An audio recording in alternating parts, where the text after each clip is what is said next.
Good evening, everyone. Welcome to Club at 22, your Rangers podcast. I am your host, Ryan Haymarch, sorry. And if you have tuned in to see three men under pressure, you have came to the right place, because don't adjust your sets. It is just us three this evening. Mr. Carney has he's told me to pass on his thanks for all the messages about the birth of his son. And he has taken some well-deserved time off and putting his priorities in place.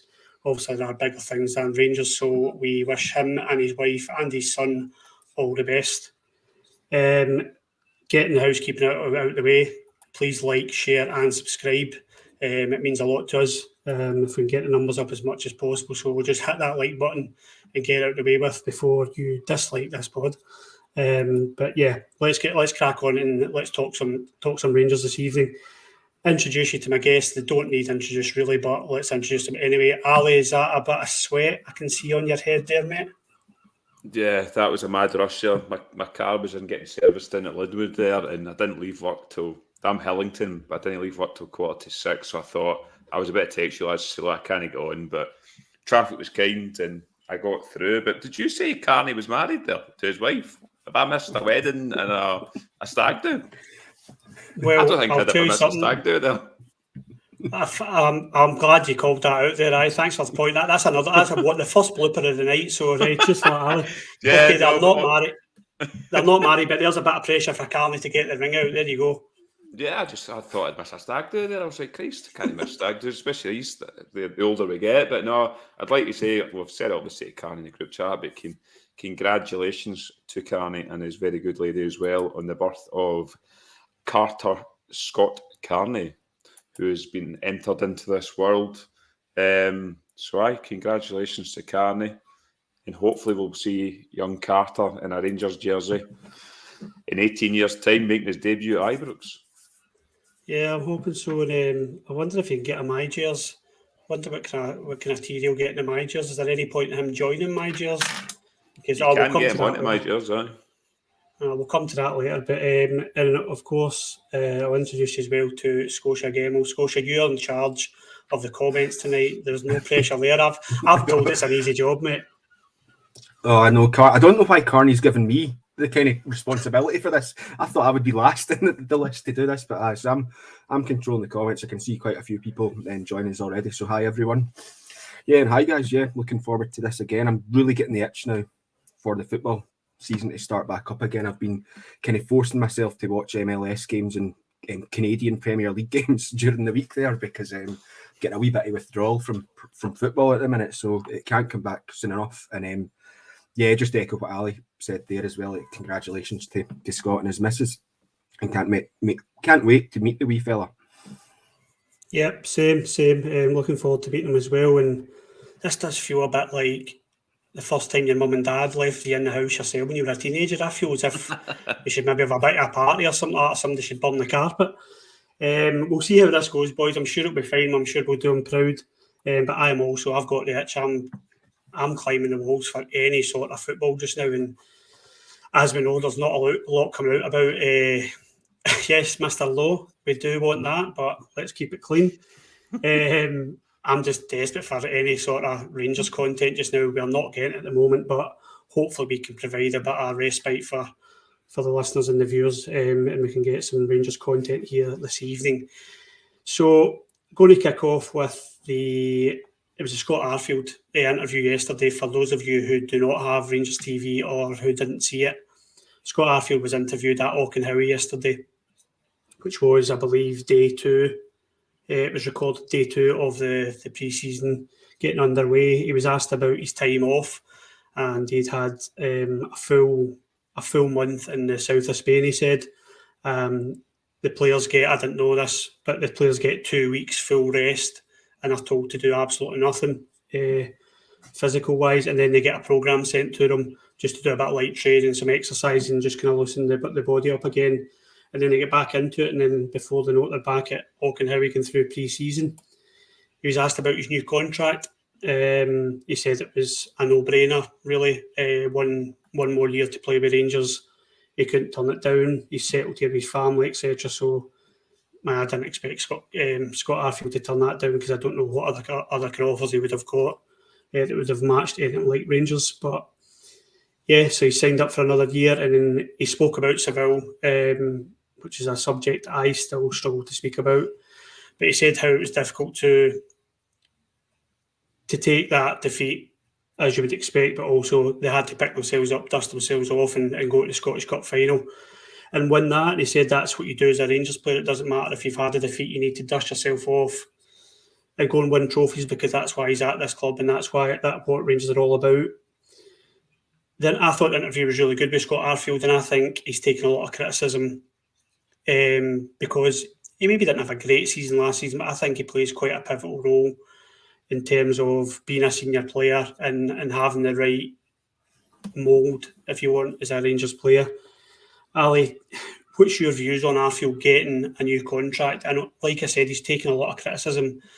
Do you think Gio has signed him up because of, like I say, his attitude and his desire for the badge? Yeah, I think he's got a really good attitude, Arfield. Yeah, folk will look to last season and say he wasn't great in patches, but I think Scotia said it in quite a few of the pods about Arfield. He has purple patches with us every season. I run in maybe 8 to 10 games where he turns it on for us and then falls away somewhere. So that's just what Arfield is. But I think he is sort of pivotal in the background as a senior player. We all looked at it when we saw Davis, Arfield, McGregor. We thought they'd probably keep one of them about. I don't know, I think he'd keep 3 of them about, but we thought he'd keep one of them about as a senior pro in the background. And yeah, I like Arfield. I mean, what age is Arfield now? He must be 34, I think he is. 33 years. 33, yeah. 33, so 33, turning 34 soon. So, yeah, I like Arfield. He's a good squad player for us. He never lets you down, gives you 110% Arfield. I think what summed up Scott Arfield up was that semi-final against Celtic. He came on the park with Steve Davis and he went, no, we're not losing today. Took the game by the scruff of the neck, scored a fantastic goal and led Rangers on. So I've got nothing but praise for Scott Arfield. He's frustrating at times. Yeah, his shooting's not great at times. He's not the quickest player. I always say he's Tony Caravan half the time, but he's an important player for us. And for what he'll be on next season for a year, I don't think he'll be on very much Scott Arfield. And you could potentially see him going into a kind of coaching role. That's for his next move in football, go into a coaching role and see where he goes for there. But no, I'm quite happy he's there for another year. Yeah, I'm the same, mate. I think that Arfield plays, like I said, he plays that senior role well, and he'll be a player who I'd imagine Lowry and McCann and King, etc., Mckinnon, whatever, will look up to and see a kind of guy who's just got the right attitude. He knows. I think it goes a long way in Scottish football. I always bang on about it, but I really do. I think that his mentality is what you want, and he said in the interview as well that pre-season never really seems to bother him because he's so up for a challenge and up for getting the minutes in the legs and pushing himself as far as he can. And I think it's similar to why Davis and McGregor were signed up, just because it's that old head, that kind of senior player to look up to.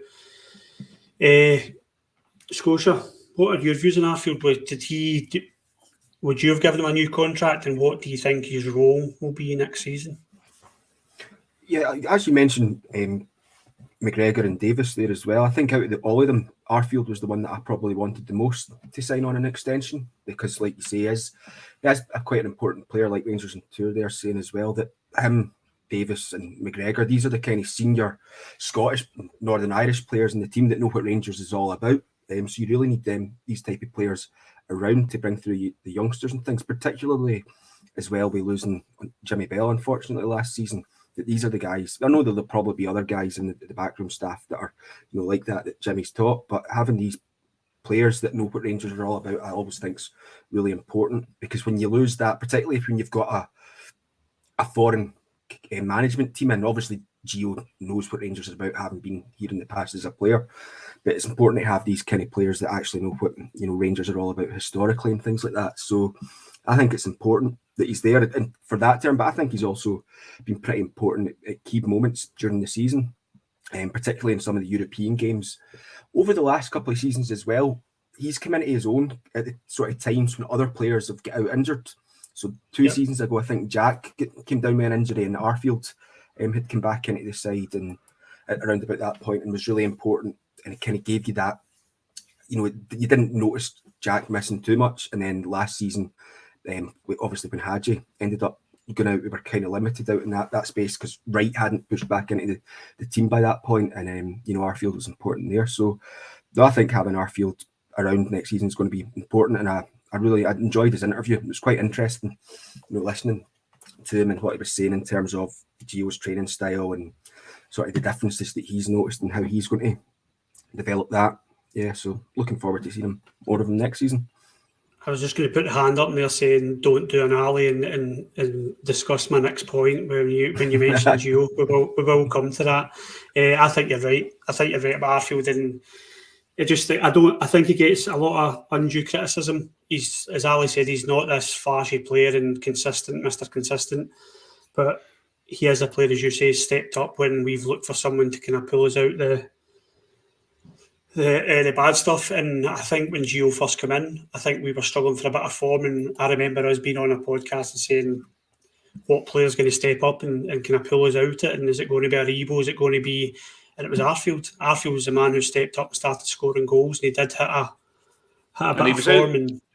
Right, and he was out. See, when we were talking, he was out the picture with Gerrard at that point. Because remember, we all said to each other, "He sits just along from the Arfield." And I remember seeing him, and we were all going, "Where is Scott Arfield?" Just disappeared. And Gio brought him in out the cold, and it's done well for us. And he's got a very good song as well. Me and you like a song rhyme, so it is a good song. We do like a song, Ali. Again, that's maybe for our OnlyFans section, but yeah, we can promote that another time. Just before I move on from Arfield's, I think it was Paul McGarrigle had put in the comments there, I think Arfield will finish his career in Canada. I think that's a good shout. I think that I'm glad Arfield gave I don't know if he gave Canada up or whether he just got dropped, but I was glad that he did, because I felt they gave it up. I think that was a good January decision this year he did. Yeah, he looked tired a lot when he was away with Canada, and it's very demanding, I'd imagine, on our body. It's in the mid-30s or early 30s anyway. So I thought it was the right decision, but I think that's a good shout. I think I could see Arfield probably next season finish his career in Canada, possibly. So a good point there, Paul. Again, if I've not said already, get involved in the comments, ask us questions, and we'll try and get them answered. Just along with that Arfield interview, as Scotia alluded to, he did speak about Gio and his different coaching techniques. He said he thought it was hard for Gio coming in halfway through the season. I think we forget about it because we were ahead in the league and we just expect that trend to continue and that form to continue. But for a manager, Arfield said it's hard for a manager to come in halfway through the season and start implementing these changes and his philosophy, if you want to put it that way. And he feels that pre-season is probably the time for Gio to do that, and it's this time now is valuable for his coaching staff to start showing them what they want from the team. And he said he's already seen changes. He said that it's all about the ball with Gio. He's been under other managers, whether he's alluding to Gerrard or whoever.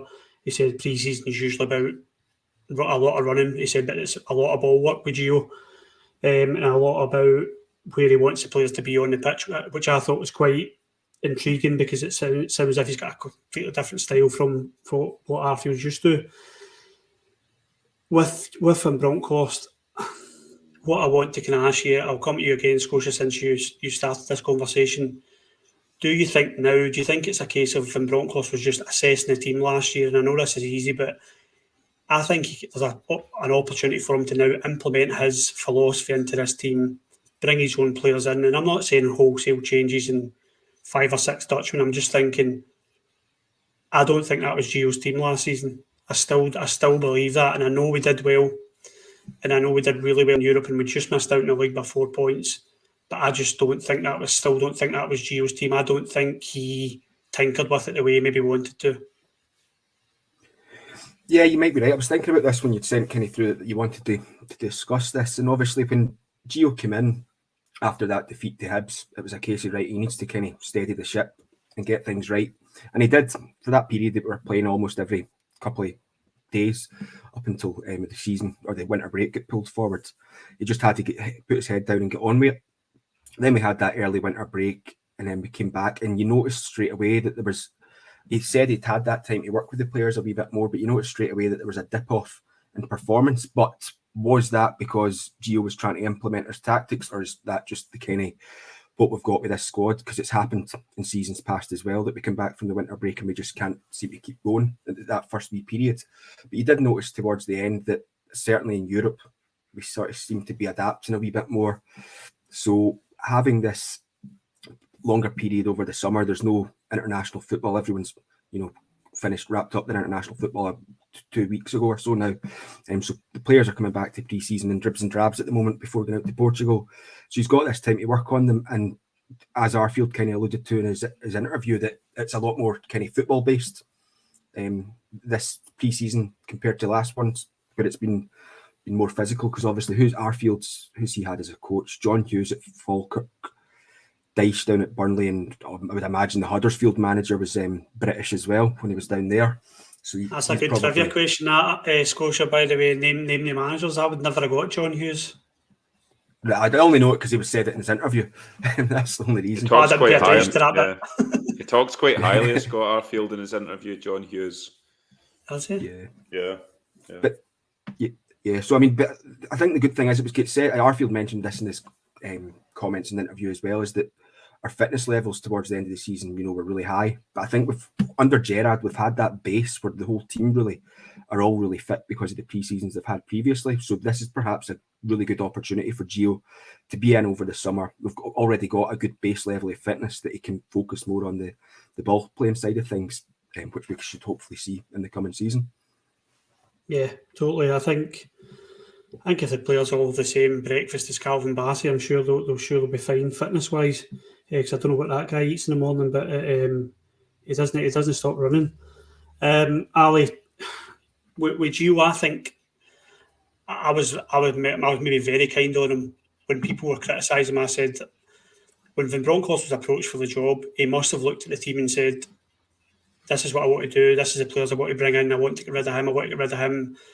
There is no doubt he'd have wanted to put his own print on this team, because we were hobbling. I know we were clear in the league, but we were hobbling through game after game, and you knew we were going to get caught out. Do you think Gio has looked at that?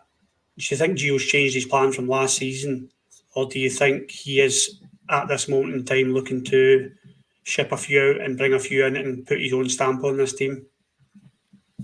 I still think he'll look to ship a few out, and he needs to bring his own players in. They players have played together for 4 years now. The core of that team, and it's a big core. When you look at it, you'd say probably about 9 of them have played together for about 4 years. So, yeah, I see him shipping a couple of players out and bringing. He needs to bring us. It needs fresh. We said it last season. I know we got to the Europa League final and everything, but we mentioned it came to the end of its cycle. It needs freshened up, this Rangers team. He got a tune out. Scotia says he came in. He made us hard to beat. Then we came back and we went to Parkhead, got an absolute battering there, to be honest. That was horrific. The Ross County game. And we were all looking at it at that point going, is he the man to take us forward? And he had a wee spell in Europe in the semi-final and he came through it. And then obviously we had the run in Europe, which was good. He tinkered with the team. He got a tune out the team in there. In the league, we kind of ended not too bad in the league, to be honest. But it was a dead rubber, to be honest. But I fully expect him to make changes this summer. I'm wanting 3 to 4 new first-team players in that Rangers team going forward next season. And I said I would judge him next season. I did say last season when we were all asked the question, I think Carney asked us, is he the man to bring Rangers forward? And I think I said at the time, no. But I want to be proved wrong. But I did say I would give him this season to see what he'll implement. And yeah, I'm looking forward to the season kicking off with what I hope he's going to bring in. I know what you're coming to, Ryan, folk losing the plot. We said it last week about transfer rumours, but I expect at least three, possibly 4 first-team starters to come into this Rangers team for next season. That's what I want. I don't think you'll be far off that, mate. I don't think you'll be far off that. And I know it's quiet just now, and we will come to transfers transfer rumours. I was going to say negotiations, but there's little of that. But we will come to that shortly. But I agree with you. I think he'll bring in a few players, and what I'm kind of more interested in is seeing Van Bronckhorst's style, because there is a lot of talk of whether he's going to play this three at the back, which I liked, and I don't know whether for Scotland or not, or Scottish football, is that if that's the way to go forward. But in Europe, for me, Steven Gerrard and Michael Beale would never have played that three at the back when we needed it, when our backs were up against the wall and he dropped Lundstrom in there. I don't think Gerrard and Michael Beale, and no criticism of theirs, it just wasn't there. They were very plan A, and if that didn't work, they just kept going with it. I don't think, and I think that kind of gives you an insight into what kind of coach Gio is. He's not scared to change it. We've seen that with starting lineups, subs, formations, tactics.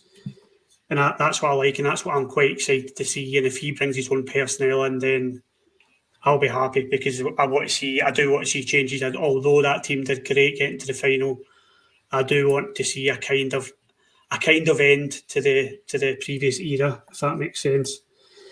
Just before I move on to the next subject, Arfield did talk about Europe. So this is a question I'm going to put to you, and probably it would be good if everybody got involved in the comments. Ali, I'll come to you again. For Van Bronckhorst next season, let's just say that domestically we knock it out of the park, we get a double or a treble, whatever. What is success for Rangers? We got to Europa League final again, and we got put out. We got beat in the final. What would success be in Europe for Rangers next season? It's got to be getting into that Champions League. That's the next level for me. I know folk could say aye, but Europa League, you could be in there after Christmas and potentially do a similar thing to what we did this season. Whether we could replicate that, I think it would be hard to do that again, to be honest. But for me, it's got to be Champions League. We've had Europa League for 4 years now. Yeah, it's been good. It was brilliant last season. Obviously, it didn't end the way we wanted to, but the run we were on last season, it'll live with us for till the day we die. That was outstanding last season. But it's got to be Champions League. That's where top teams are. And we made an arse at last season. The Rangers gambled last season and made an arse. I think they looked at Malmo and thought, we've got enough to get by them. And we should have. But we made an absolute hoot and arse here and dropped into Europa. But we've seen what happened there. But it's got to be Champions League for me. Got to be. And we're seeded as well. So it's going to be tough, but we have a chance. But they have to get into the group stages. If we get out of it, to me, you want to finish as high up as you can. If you finish third, you drop in Europa League. Yeah, that's success. So for me, getting to group stages to Champions League, and at the very worst, drop into Europa League after that at Christmas. But that's what I'm looking for. Scotia, yourself, what's success in Europe for Rangers and Gio? Well, ideally, success would be getting to Turkey to go to the Champions League final, but that's a pipe dream. Booked your Airbnb, Scotia. I'm having a wee look. That would be absolutely ideal, but that's pie in the sky kind of stuff. I think success really would be the minimum of what. Oh, Scotia's winning at a time. Scotia's away. Oh, and his dad will need to start cycling harder. I think Scotia. Quicker. I think what Scotia was. Oh, he's back. He's back. Get your dad cycling quicker. No, I need to. The Wi-Fi's no great down here. So you didn't hear anything I said there, no? No, I'm hoping it was clean. Go for that it again if you like. Yeah, it was. No, I was saying probably in terms of success is minimum of last 16 of the Europa League, but that being via the Champions League group stages, because I think it would be a really hard push to finish anywhere above third place in the Champions League. Just where our squad is at the moment. I agree. I think I would be over the moon if we got to Champions League group stages, and whatever happens after that, then so be it. I would be so proud of this team. And I was speaking to one of my mates on the phone the other day there, and I don't think it's out of the realms of possibility for the current side. And I'm not saying Rangers shouldn't. I'm not saying Rangers shouldn't spend money or sign players, but if this draw was kind to us, I don't see any reason why this squad just now couldn't qualify for the Champions League group stage. And then we would sell a prized asset or a blue chip player, as Ali puts it. I don't think that's out of the realms of possibility. I think this team are good enough to beat the majority of those teams. And that's when I was texting you during the week, Scotia, because I'm so ignorant to other football until it actually becomes a reality. But what are the big teams that we could face? Scotia, what are the kind of banana skins? Usually I always think of Scandinavian teams. I always think are the banana skins, but who are the kind of banana skins in your opinion that we could get in the group stage, the qualifiers? So the first qualifiers, there's potentially 5 teams we could face.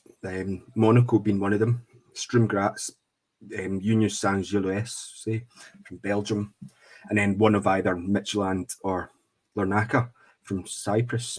So for me, probably want to avoid Monaco there, because they sold their they had that boy, what's he called, Chouameni or something like that. They sold him to Real Madrid this summer for 80 million euros, I think. And I think they're also due, because of the way that they've done their fee by Paris Saint-Germain for Mbappe. I think they're getting like 35 million euro this season from him as well, with add-ons and stuff. So they'll have quite a big war chest to go out and spend before these. What a boy for Liverpool, Scotia. Well, yeah. Is it Minamino? Or is that what it's called? Minamino. That's right. So there's as well. Yeah. So I think out of the teams that we could face in the first round, I think Monaco would be the ones you want to avoid. I'd quite fancy that Union Saint-Gilloise. They finished second last season, and that was their first season back in the top flight for 50 odd year. You know how I was looking into the Belgian league today, right? You know how we hate the split in Scotland. You should hear how they do their stuff over there, right? So I think the 16 teams play like 34 games in the regular season. Then it stops after that. The top 4 go into a playoff league, play 6 games, and whoever wins that sort of qualifies. It's ridiculous. So that Saint-Gilloise won the regular season, but they came second to Club Brugge with the playoffs. So do they not win? They're not champions then? Club Brugge are champions? Yeah, or they're getting at the Champions League, yeah, and are classed the champions of Belgium. Yeah, imagine that happened to Rangers, there would be uproar. So Neil Doncaster runs Belgian football as well then? Well, I think we copied it off it, or took the idea from Belgium and kind of transported it across, but I'd quite fancy them just because it's obviously a team not been in the top flight of Belgium for 50 odd years, so never really played them. Yeah, I would take Sturm Graz only for the reason that who was it who said it? Dougie, 1872. Dougie, I remember that game as well when we played Sturm Graz. Yeah. I think it was 5-0. Rangers were flying that night. Flying. Michael Moles and De Boer. It was, great night. Loved those days. Probably one of the best, probably the best Rangers team to watch. They were great, that team. Advocates, weren't it? Brilliant. That kind of ends that Arfield's interview. I just thought it was a really good interview. I wasn't expecting as much from it, but I thought it was a really good interview. The next subject I wanted to discuss was the youth players we have signed. You've probably noticed we've signed 1 or 2 youth players. I think it's up at about 17, 18. But what I did want to say was Cole Mckinnon, who is someone who has impressed me a few times. I've watched the B team. He got awarded a 3-year deal yesterday, I think it was, or the day before. He was a B team's Players Player of the Year, so that tells you what kind of season he had. What I was interested in was he'd scored against Hearts. He's got his new contract. He's 19 years old. And now there's talk of him going to Partick Thistle. And for me, that just doesn't feel like the natural progression for him. It doesn't feel the right move. And I'm also looking at like Charlie McCann, who also impressed me last season. I've only watched him 3 times. I'm not going to sit here and pretend that I've watched the B team a lot. I only started watching them when I kind of got into it with you guys because I know you kept an eye on it. But they're 2 that impressed me. And I want to ask you, so I'll come to you, Ali. See with the young players, for me, Lowry needs to play this season. We can't put him out on loan. We can't just put him in a B team. He's clearly ready to play football. Cole McKinnon, for me, isn't a wee boy anymore. He scored for the first team, looks decent. Surely that's what the B team is for. If we're now putting him out on loan to Partick Thistle, if the rumours are true, do you think we are nurturing these players correct when they're at the point of breaking into the first team? Do you think we're doing the right thing with these players and putting them out on loan, or do you think we should be giving them more exposure to the first team? It's difficult because there's a lot of boys for that BT we ping out on loan, and you never see that. Stephen Kelly's an example. He's been told he can go, and there's other boys other boys like that are on the cusp, and are they good enough to really go into the first team? It's hard to tell unless you actually give him a chance. But the boy Mckinnon, I mean, you look at Lowry. Lowry's came through that B team, and he's not letting anyone loan or anything, and he's just naturally come in. I think the same with Nathan Patterson. I don't think he went loan anywhere. I'm not sure. Scotia would need to double check that one for me, but he's come in. It's Partick Thistle. I mean, Partick Thistle next year are going to want to try and get out of that championship. They're a decent club in the championship. Yeah, he'll go there and he'll score goals. We've sent quite a lot of boys to Partick Thistle. Whether we've got a good relationship with Partick Thistle, I don't know, but we have sent a lot of our B team guys to Partick Thistle for progression. So I don't know. He's like you say, he's 19. He's at that kind of age where he needs to go somewhere and have a right good season and then come into the first team. I would have thought he could have potentially got somewhere better than Partick Thistle, but I don't know. And it's a weird one because we've never had, you look at all the positions we've had where youth players come and actually break into the Rangers team. Who was the last actual striker we had break into the Rangers team? I'd probably say it was Andy Little, maybe, way back then. And that's going way back to 2010, 2011, probably.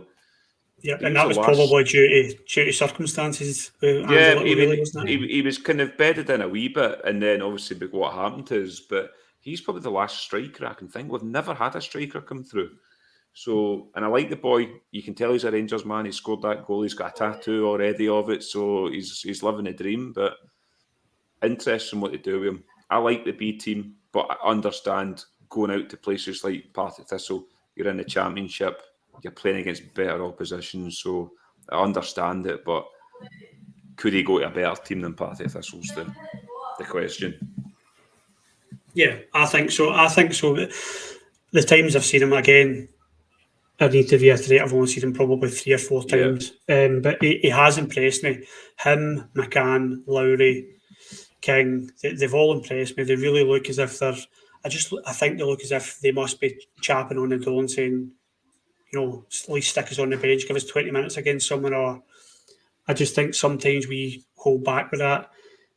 Scotia, what do you think of this? I love the B team idea, and I think it's been good that fans have clearly been getting involved with it. It does look as if it's a path. However, the one player that always sticks in my mind, and I'm sure you will agree, is John Fleck. I remember watching John Fleck when he played. Would that be under 21s then, or would it be reserves? I can't remember what it was. And I saw this boy and I thought, reserves. I think it was reserves still at the time. And I thought that boy's not only going to make it first team, he's going to be Premier League. I thought he's destined for the next big thing. He just looked beyond his years.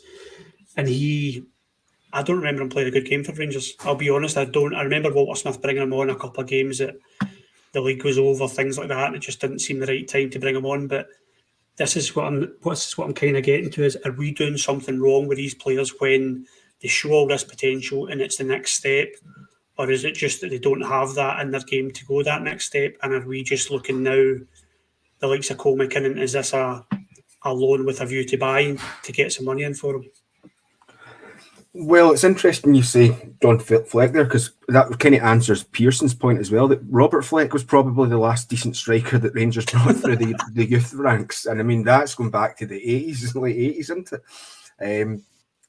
I remember when John Fleck came through like you, I think he get far too much pressure put on him, given the age he was. I was touted as the next bloody Wayne Rooney, was he not? Yeah. Did you see him though, Ali? Did you watch him when he was that age? Oh, yeah, he was a bulky guy. And he did look like it. And he played, Scotia, and he played a different position to what he plays with Sheffield. Sheffield United, he's a sitting midfielder now. That's what he is. When he was coming through with us, he was an attacking player for Rangers, but he was a man in a boy's body. He was like a Wayne Rooney. He looked like a Wayne Rooney. Scotia, sorry. No, it's okay. Yeah, so I think John Fleck get far too much kind of pressure thrown on him as well. I think we were kind of, at that period, we were dying to see players come through the youth team or the younger level age groups and impress, because I think prior to that, we were probably looking really to Ferguson being the last big one from that. So you were quite a period away, and obviously like your likes of Hutton and stuff had come through it just before Fleck. But I think there was too much pressure put on him. Cole McKinnon's a wee bit different, I think. He's got that. It's 3 years he signed up for, isn't it? So to kind of answer your question, I don't think it's to go to Thistle and for Thistle to buy him. I think the problem McKinnon's got, particularly at the moment, obviously this could change by the end of the transfer window, but the midfield, the central midfield area is really congested in terms of trying to break in and displace other players at the minute, because you've got Lundstrom, Jack, Kamara. They would be your like 3 top choice centre midfielders really, and then you've got Davis still kicking about. Arfield can do a job in there. Aribo's still about, he can play in there. So it's a really hard position to break through to. So I think Partick Thistle, a wee bit different news. I think going out to Partick Thistle might actually be pretty good for him, because it done Lewis Mayo really well last season. Obviously he's now going out and loan to Kilmarnock this season, yeah. So that's kind of the progression, because what we've not done is we've not really sent any of our youth players out on loan to other Premier League clubs. I know we've done it with Middleton, perhaps, but other than that, we've not really done it, utilised it too well. So Partick Thistle, and then maybe move on for a loan potentially to a Premier League club next season, or by that point, is there a space opening up in that central midfield position? Because like Hughes, he's really impressed me. I think when we went to watch the B team play Celtic, he was my man of the match against them at Ibrox. Obviously Lowry was there, and Lowry was absolutely brilliant. So I kind of disregarded Lowry, because at that point I was already had him in my mind as being a first team player at that point. But so I've got high hopes for Cole McKinnon. So hopefully the loan move will work out like it did for Mayo, and not like it did for Allegra. Yeah, I hope so, because like every Rangers fan, you love seeing the young boys coming through, and I just want to see them get a chance, and I totally get it. I get that you just can't throw young boys on, but I don't know, there's just something ain't right for me. I don't like the fact he's away out on loan, and I'm not saying it's Thistle that are going to buy him, but it feels a wee bit like they're kind of putting him in the shop window, because when he comes back, is he going to play for Rangers next year after playing with Thistle?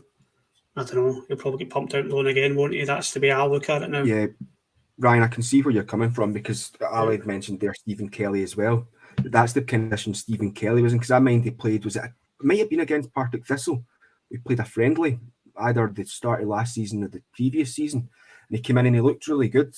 But obviously Stephen Kelly got put out on loan to Ayr 3 years ago, played a decent amount of games, then he got put out on loan to Ross County, played a decent amount of games, then he went down to Salford in January there for half a season, and I think by all accounts he had a pretty decent season with them down in League Two.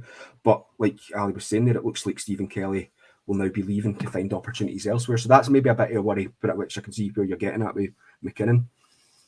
Yeah, and talking about Stephen Kelly, I'm sure he was it Stephen Kelly that was at Ross? Did he say he went to Ross County?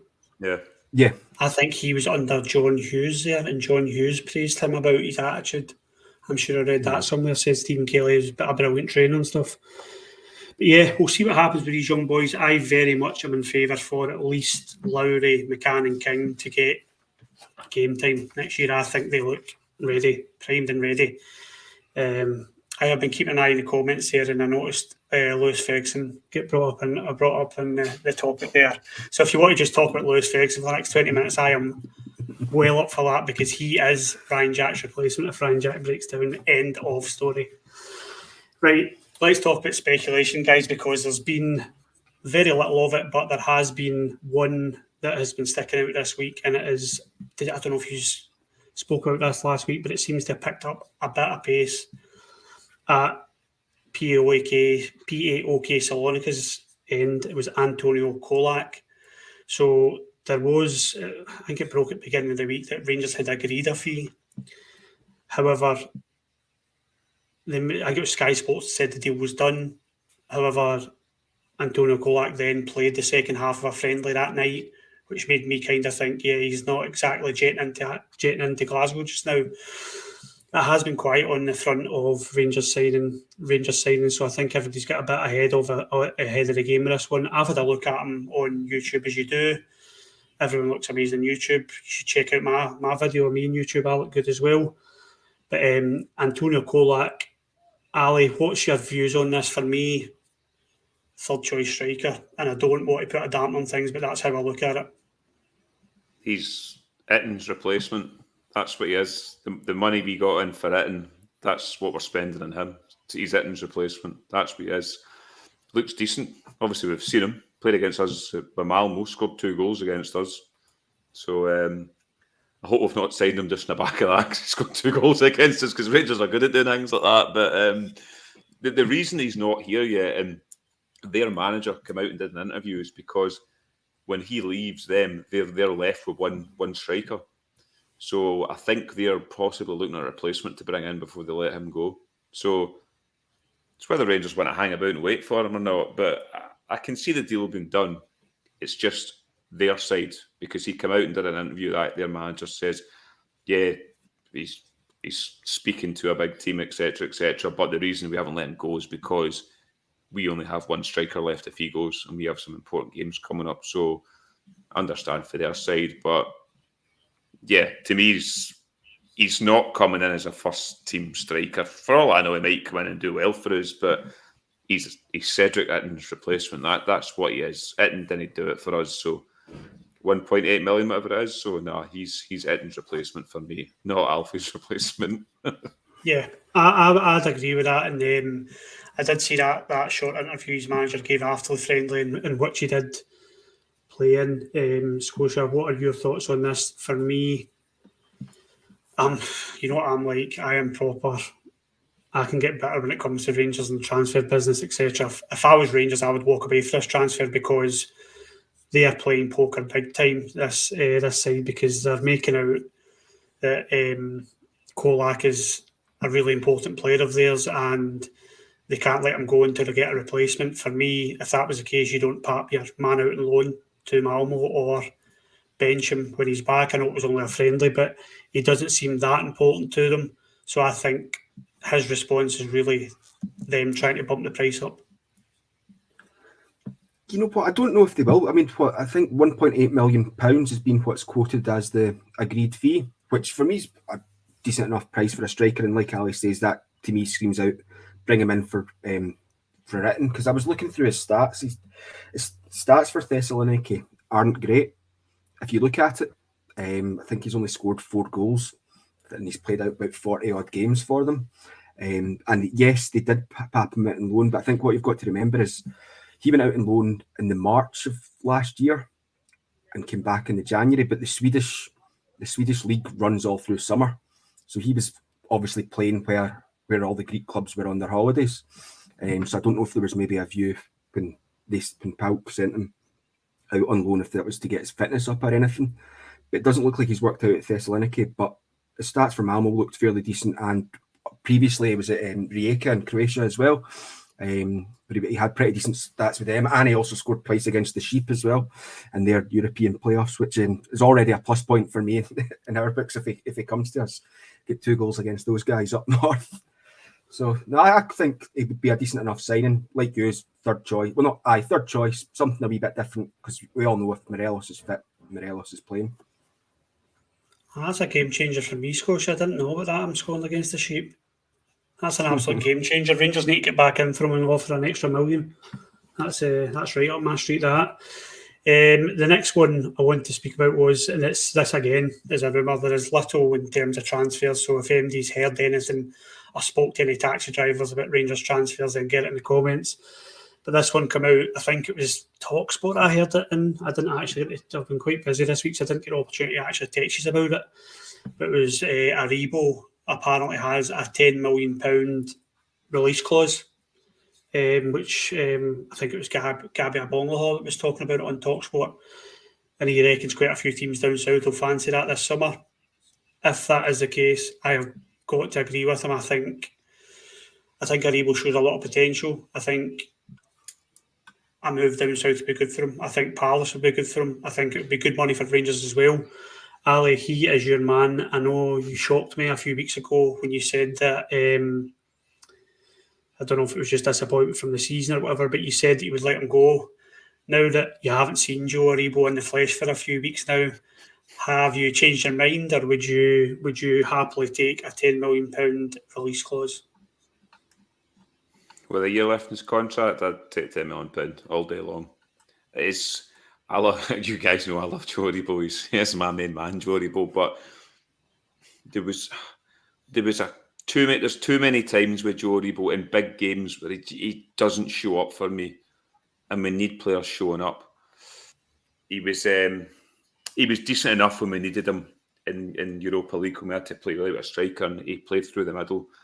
And I thought he was decent in the games, but that's not his position. But I just think at times he's got so much potential, Joe Rebo. He's got everything in his locker. The size of him, he's a big guy.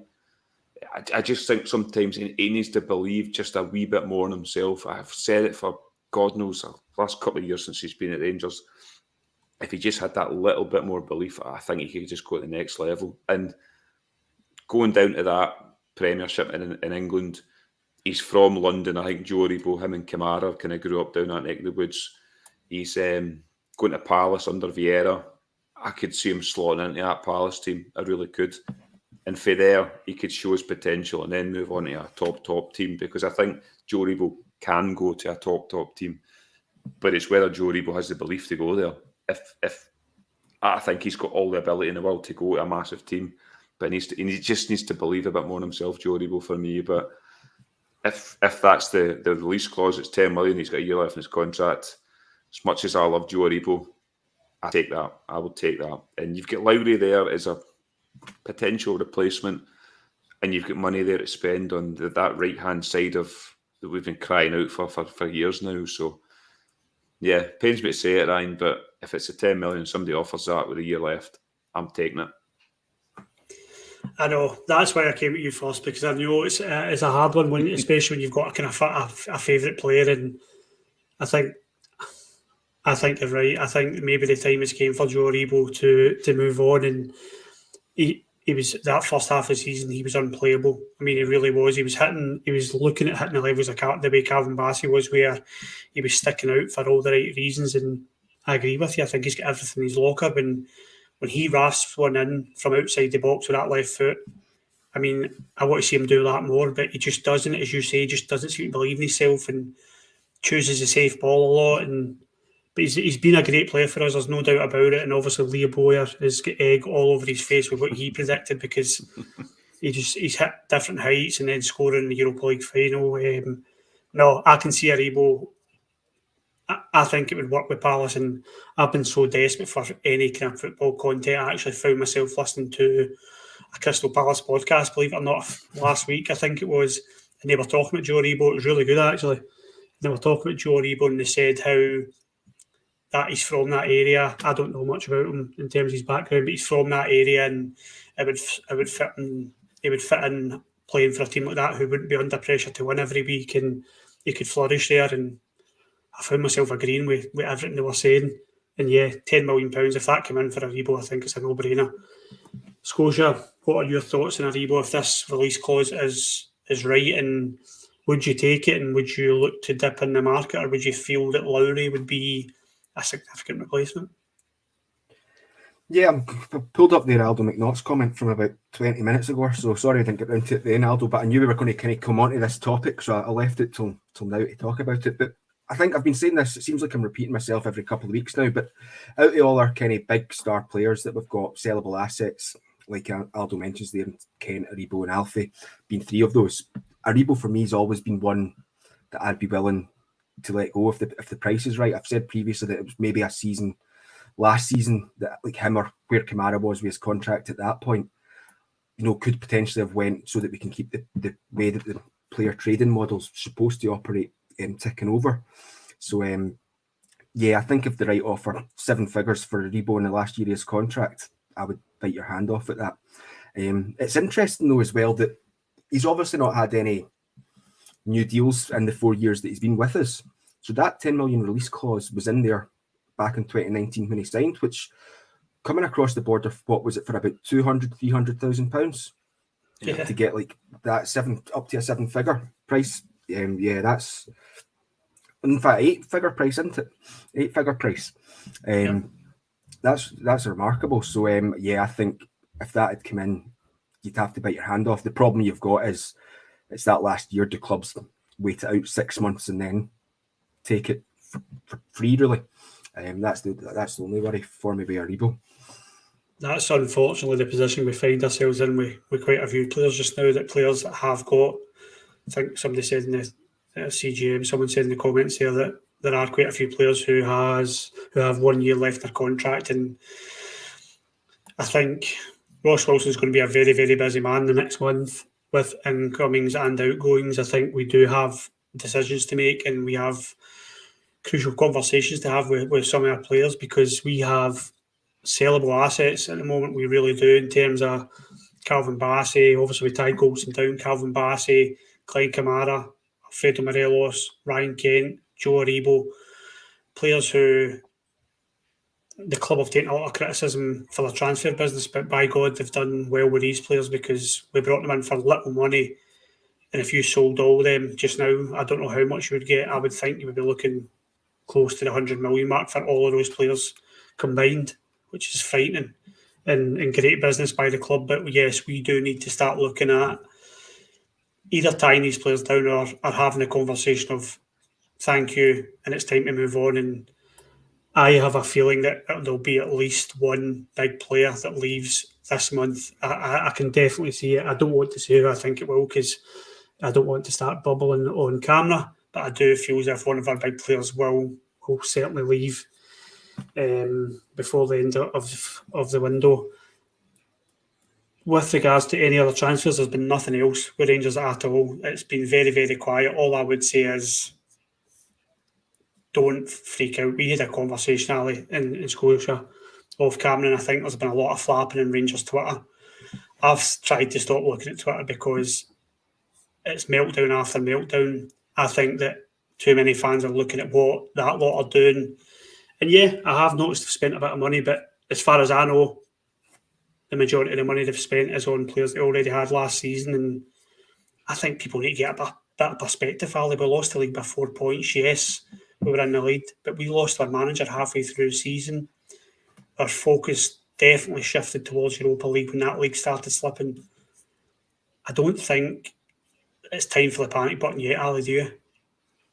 No, I said it the last 2 weeks in this podcast. Was it 4 weeks till we kick off on 30th of July against Livingston? So, and I said last week, a lot of these international footballers only just stopped a couple of weeks ago. Players are on holiday at the moment. You look down south, the big teams just starting to sign players now. There's Richarlison away to Tottenham, so they're just starting to sign. So it will trickle down. We will make signings. I think a lot of people, like you say, Ryan, look at our side of the city. They've spent the best half of, must be around about 16 million quid on 3 players. 2 of them in Carter Vickers and Jota that was there last season.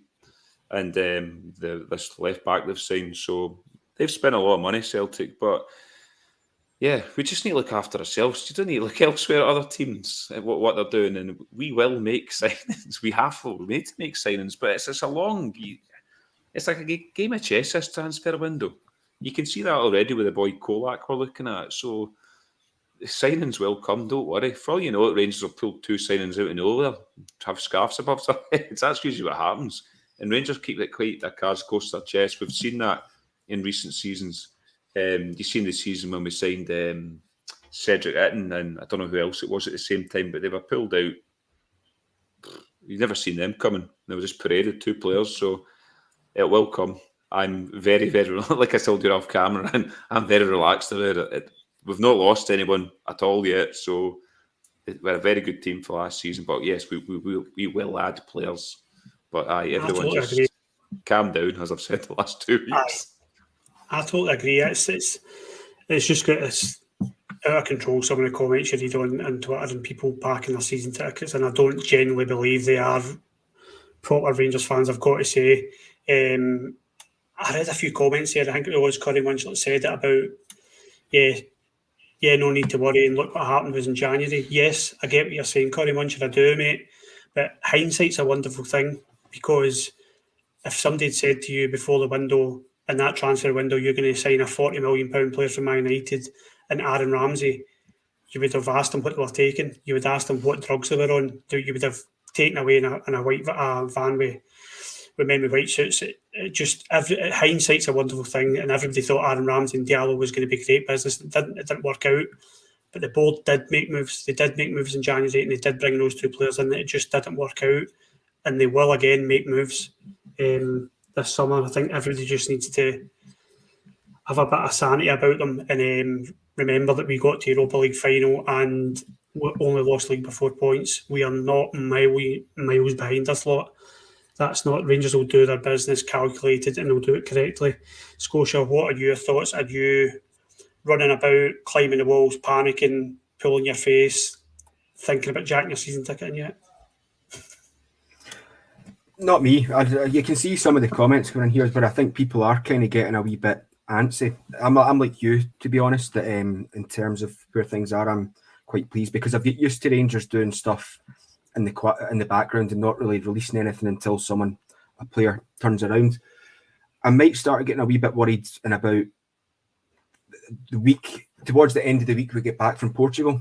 If there's not really been any movement there, I'll start to get a wee bit worried because it's closing in and that, the Champions League games by that point, where I'll start to get a wee bit worried because I don't want to go down the Kaunas route, the Malmo route, where we hold off on doing any major business until we've kind of guaranteed that money. But at the minute, I'm okay with where we are with the transfers because when you asked me at the end of the season where our priorities were, it was a right winger, probably a striker, and if Goldson went away, a defender would be a major one as well. Goldson signed, so that straight away put that priority to bed. We didn't need to really worry about the defence too much.